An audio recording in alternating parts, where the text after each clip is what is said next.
The sky burned violet.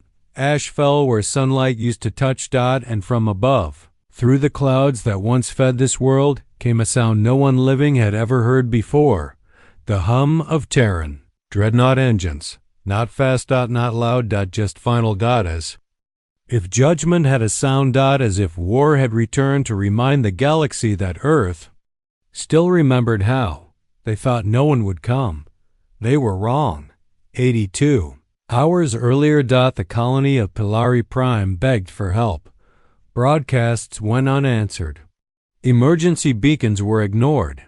The High Council marked them statistically unviable, a polite euphemism for "you're on your own." And so they braced for slaughter. The Scarv Raiders weren't subtle. They didn't conquer. They harvested. 50 million lives defenseless. No fleet, no orbital shields. Just dust, water, and the quiet kind of hope that dies slowly. "They won't save us," said Governor Hawley, staring at the incoming ships. "No one ever does," an aide leaned in. "We received something." He turned. A reply? No, a shadow. The aide pointed up. The clouds above the upper stratosphere had darkened, slowly. Too slowly, like something massive had entered. Orbit without flash, flame, or warning. Governor Hawley blinked. "That's not possible." The aide whispered, "Unless someone's been waiting." The Scarv arrived with drums in their engines. They fired without preamble. Without demand. Pilari's eastern hemisphere lit up like paper and fire, and still no defense. No retaliation. Just screams. Then silence. Then another sound. Not from the ground. From above. The lead Scarv warship detected it first. A low-frequency pulse. Not aimed, not encoded. Just BROADCASTA single word. Received. From orbit, the first Terran dreadnought. Appeared like a forgotten god. It didn't roar. It settled. With gravity so heavy it dragged light with it. Hull plating dark, armored with material no galactic registry. Could name. No insignia. No threat signal. Just one name stamped into the side. J.D. Geminti. The Scarv opened fire immediately. Of course they did. Every bolt. Every torpedo. Every disruption wave. Vanished. Not blocked. Not dodged. Just refused. Refused by a hull that hadn't been built, but forged. Onboard judgment. Commander Elias Vorn watched the battlefield unfold without expression. His crew didn't cheer. Didn't. Panicked. They had waited 17 years for this order, and it was short. Show them. He turned to his AI. Open the hangars. The AI blinked. Minimal deployment, message deployment. Understood. 3 more Terran dreadnoughts dropped through the clouds like blades through silk. The people of Pilari saw them huge. Silent, blocking out the stars. And for the first time in days, they stopped screaming. Because someone had come, and someone was angry. In orbit, the Scarv flagship broadcast one final command to its fleet: fall back. But it was too late, because Earth had already arrived. And that was before Earth even responded. The Scarv ship scattered. Like insects before flame. It didn't matter. The dreadnoughts didn't pursue. They didn't need to. They just drifted forward slow. Deliberate, as if the stars themselves had finally decided to pass judgment. Governor Hawley stood on the Pilaria observation deck, eyes locked skyward. "That's not a rescue," he whispered. "That's an answer." Behind him, a technician's voice cracked through the silence. "They're hailing." "U.S.? From Earth?" "No, sir, from Judgment." "Play it." The room fell into silence. A voice came through, human, clear, emotionless. "Casualty report received. Retribution assigned. Evacuation is no longer required. Remain indoors. Do not interfere. No rank. No name. Just cold reassurance." Wrapped in steel. Onboard Judgment, Commander Elias Vorn stood inside the command dome. watching the Scarv fleet scatter. They still think they can run, his comms officer said. They don't understand what we are yet, Vorn replied. Raven 9. The Dreadnoughts AI chimed in. Would you like to explain it to them? Vorn shook his head. They'll learn. Pain always teaches what pride never will. The crew around him didn't smile. No celebration. No high spirits. Just precision. They'd waited years, trained for silence, because Earth didn't build dreadnoughts to strike first. They built them to arrive after everyone else failed. Across the edge of the Polari system, the Scarv flagship Blightender rerouted power to FTL. Its captain Vurek was pacing in circles, claws twitching with nervous heat. Where did they come from? He snapped. We monitored every hyperspace corridor, nothing passed, replied his navigator. Then they were already here. The ship creaked as power spiked. We'll jump to Varn 6, Vurek barked. Reform. Rearm. He didn't finish because the sensor screamed something had moved. Not near them. Inside them. Black shape drifted past their window close. Enough to cast a shadow across the bridge. No heat. No ID. No movement. Just presence. The AI stuttered. Hull breach detected. No impact. No boarding signature. Correct. Breach occurred before armor was formed. Everyone turned and saw the phrase appear on every screen. We saw what you did. Now you'll see what we became. Then the power failed. Not just to engines. To memory. The ship forgot itself before it exploded. Back on Polari, skies turned orange as the last Scarv vessel tried to descend. A panic. Maneuver intended to land in civilian zones. The dreadnought silence upon arrival deployed a single weapon. Not a missile, not a beam, just a pulse. Soundless. Slow. Like a breath that never finished. The Scarv vessel turned to ash mid-air. Not fire, just disintegration. Governor Hall exhaled slowly. They didn't fire at us, he murmured. They never needed to. Said the aid. Earth never sent diplomats. Never offered a speech. Just the dreadnoughts. 4 of them holding position above the cratered colony. And then, one by one, they moved, not back toward Sol, deeper into Scarv territory, like shadows. Returning to the dark they'd been born in. No war declaration. No vengeance speech. Just momentum. And memory. Onboard judgment. Commander Vorn stood in the memorial bay. Walls lined with names. Not of heroes. Not of generals. Just victims. Whole colonies. Cities. Families. Slaughtered in wars. The galaxy refused to remember. We didn't come for justice, he said to no one. We came because we said we would. Raven 9's voice pulsed through the walls. No. More requests received. Would you like to disengage? Vorn looked out the viewport as the stars drifted by. Let the others see us first. And if they fire? Vorn didn't blink. Then we remember again. In the Galactic Council, panic spread like a second sun. The emergency alert was clear. Earth's dreadnoughts had moved outside of Sol space. No messages. No demands. Just a line of wreckage in their wake. One analyst whispered what no one wanted to hear. They're not launching a war. A pause. They're finishing one. On a far-off outpost, a lone scout ship drifted toward the approaching shadows. One final message appeared on its cracked data console.humanscript.simplefont.no. Emotion. You left them alone. We didn't. And that was before Earth even responded. The Scarv home fleet never made it back to their core worlds. By the time their retreating ships reached the edge of Varn 6, Earth's dreadnoughts were already waiting. No hyperspace. Signature. No warp gate trace. They were simply there like they'd never left. Like they'd never needed to arrive. The dreadnoughts didn't open fire. They didn't need to. They just lowered altitude. And looked. And that was worse. Inside the Galactic Council secure chamber. 10,000 representatives stared at the data feed in terrified silence.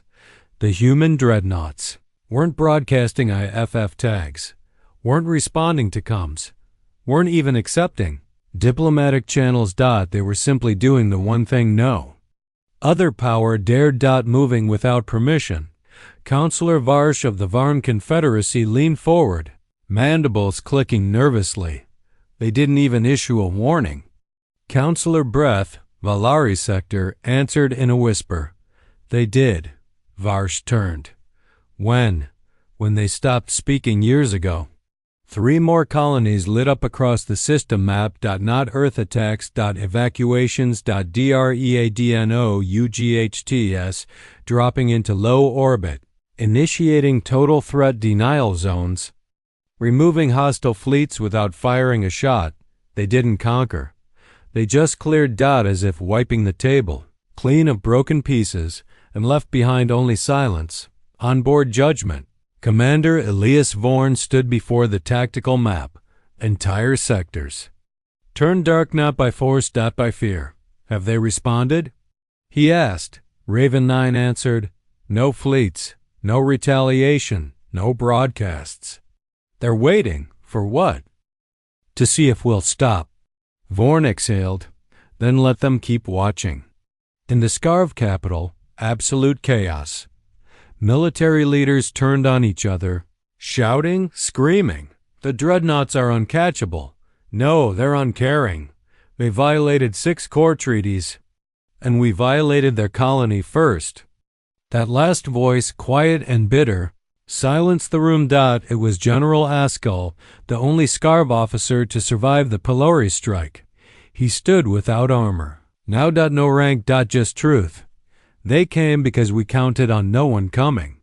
Earth never issued a list of demands. No terms. No surrender broadcast. No occupation orders. Just 4 dreadnoughts, darkening 4 separate skies, and wherever they appeared, the killing stopped. Not because of diplomacy. Because of presence. Because their names, judgment, silence upon arrival, hand of grief. Ghost memory didn't feel like ship names. They felt like verdicts. Across the galaxy, the effect was immediate.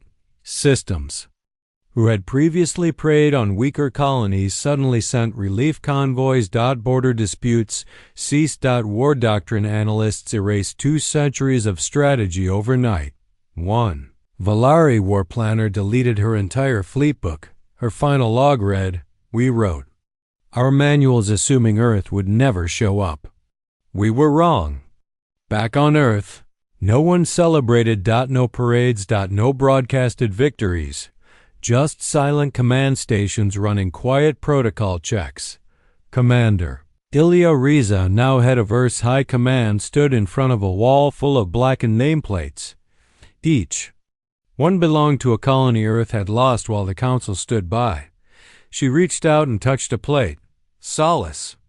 A civilian science post, vaporized during a border incident. Unanswered for 12 years. Now remembered in orbit above the same region by ghost memory. Was this mercy? She asked. Raven to 8 replied softly. They think it was. And? Was it? No. She turned back to the map. Where's judgment now? Still moving. Next projection. Eric axis belt. She narrowed her eyes. They're going to intercept the next raiding fleet. Yes. She took a breath, then whispered, let them. In the Eric axis, a pirate flotilla had assembled. 400 ships, fast, light, brutal. They didn't believe the rumors, didn't care about Terran names. Until the shadow came, not across their screens, across their light. The sun behind them dimmed because something had arrived in low orbit. Huge. Black. UNBLINKING. The crew of the lead raider stared up and saw it. Judgment. The fleet fired preemptively. All of them. Every torpedo, beam, shell, blast. Nothing landed. Not because it missed, because it was forgotten. Inside judgment. No commands were shouted. No panic. Just one order. Let them remember. Raven 9 pulsed. Engaging passive override. Systems memory distortion enabled. From outside, it looked like reality bent. Ships disappeared from their own sensors. Pilots screamed without knowing why. Engines failed mid-flux. No damage reports. Just absence. The kind of fear that forgets its own name. And when it was over, only the dreadnought remained. Floating. Watching. Like Earth's final sentence written across the sky. The term Terran Dreadnought stopped being a ship. Classification. It became a warning. In council-controlled space, planetary governors began updating emergency protocols. Not for pirate attacks. Not for planetary collapses, for presence. Because when a dreadnought appeared in your sky, it meant something had been neglected. Not by Earth. By you, on Varn 6. The skies had stayed empty for nearly 3 days, but the people still didn't come. Outside. Not because the fighting was ongoing, because it wasn't, because above them, silently parked in geostationary orbit, was silence upon arrival. The ship never fired. Never spoke. It just remained, and the silence on the ground matched. The name in the sky. In the central command spire, Governor Palin received a message. Nada. Pulse. Not a threat, just a line of text on a decades-old monitor. Did you think they would never come? He stood from his chair, walked to the window, and stared upward. The shadow of the dreadnought stretched across 5 cities.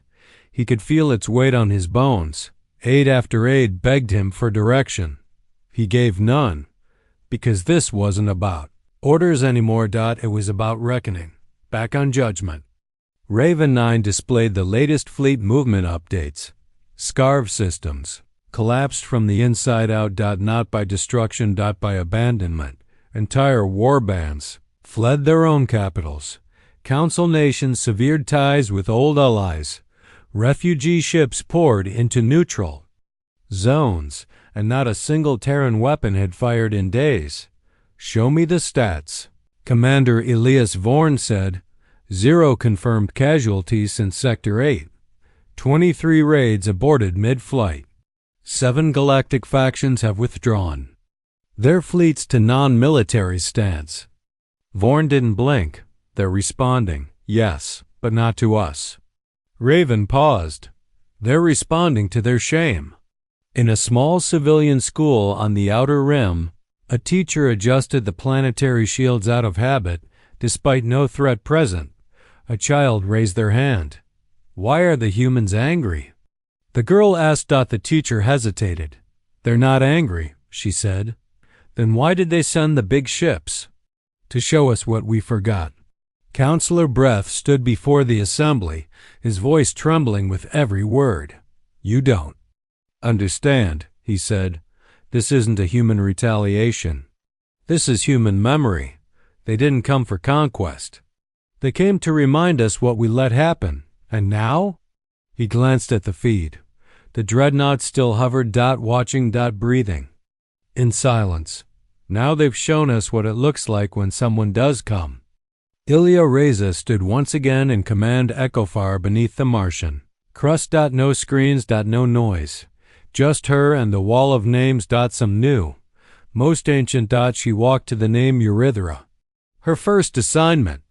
A station erased by pirate forces during the days Earth was still waiting for permission to respond. No one had ever come. Until now. Status of ghost memory? She asked. Raven 8's voice flickered through the chamber. Still holding orbit above Kalari V. No engagement. Local raiders evacuated upon entry. Populace responded with light signals across surface. Human Morse. Ilya raised an eyebrow. What did they say? 3 dots, 3 dashes, 3 dots. They blinked SOS. And we were already there. The dreadnoughts began to move again, not all at once, not in formation.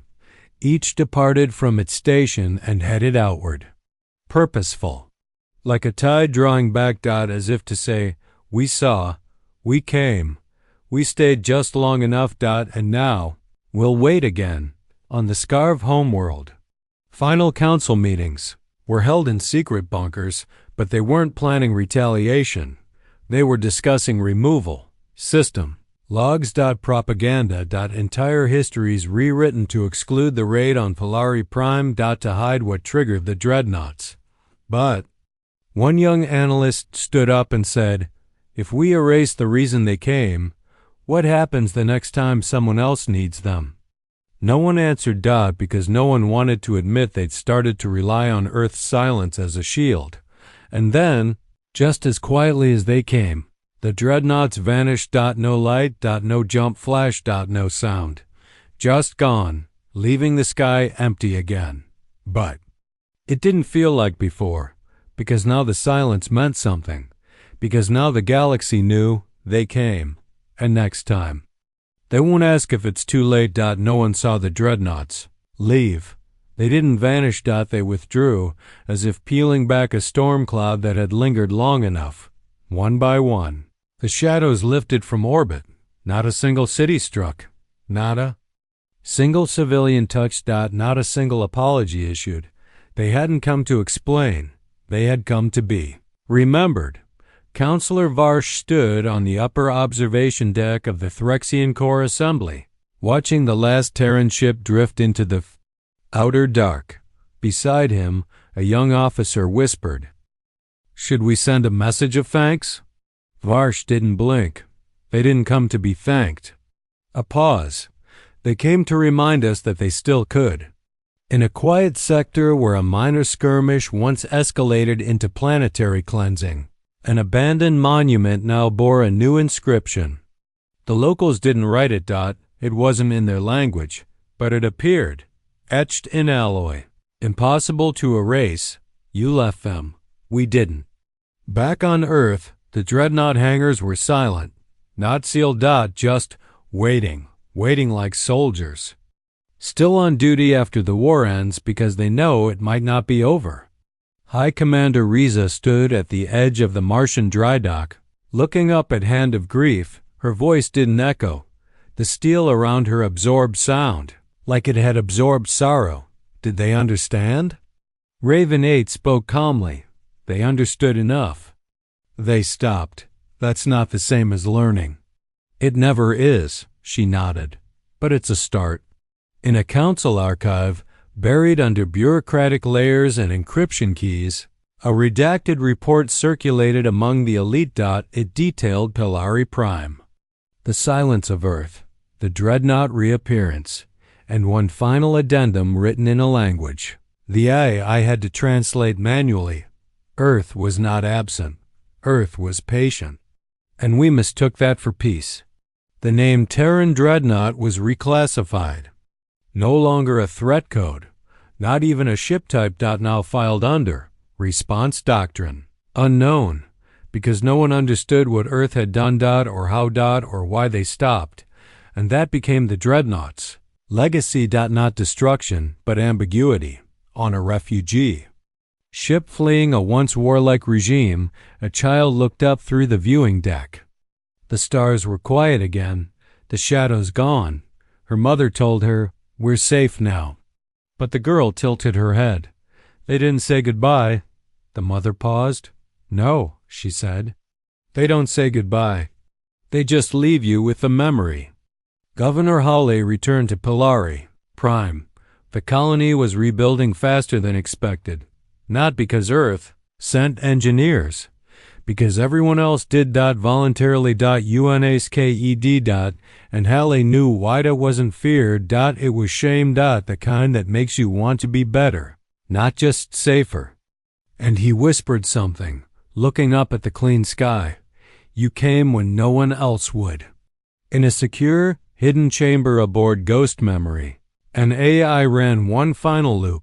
A recording made before deployment. It played the voice of a child. Soft. Laughing. Then static. Then silence. Then the ship's only organic crew member whispered, "Never again." The ship never replayed the file because it didn't need to. It was the file. 3 systems away. A pirate king disbanded his own fleet. Just like that. No resistance. No rebellion. No speech. He just saw the Dreadnoughts from a distance and understood something most never would. If those ships came again, they wouldn't be there to teach. They'd be there to end. In every corner of space touched by their shadows, things changed. Borders softened. Old wars paused. Even old enemies started speaking. Again. Not because of diplomacy. Because of dread. Because now they all shared one thing. They had seen what Earth could be when it stopped waiting. And then the galaxy began rewriting its stories. But this time, the humans weren't footnotes. They weren't primitive anomalies. They weren't ignored. They were the closing chapter of every war tale and the opening thread of every future one. Because now, the galaxy knew. They thought no one would come. But Earth did, without asking. Without delay, without mercy. And they left behind only this: we heard you. We remembered. And when you forgot yourselves, we came.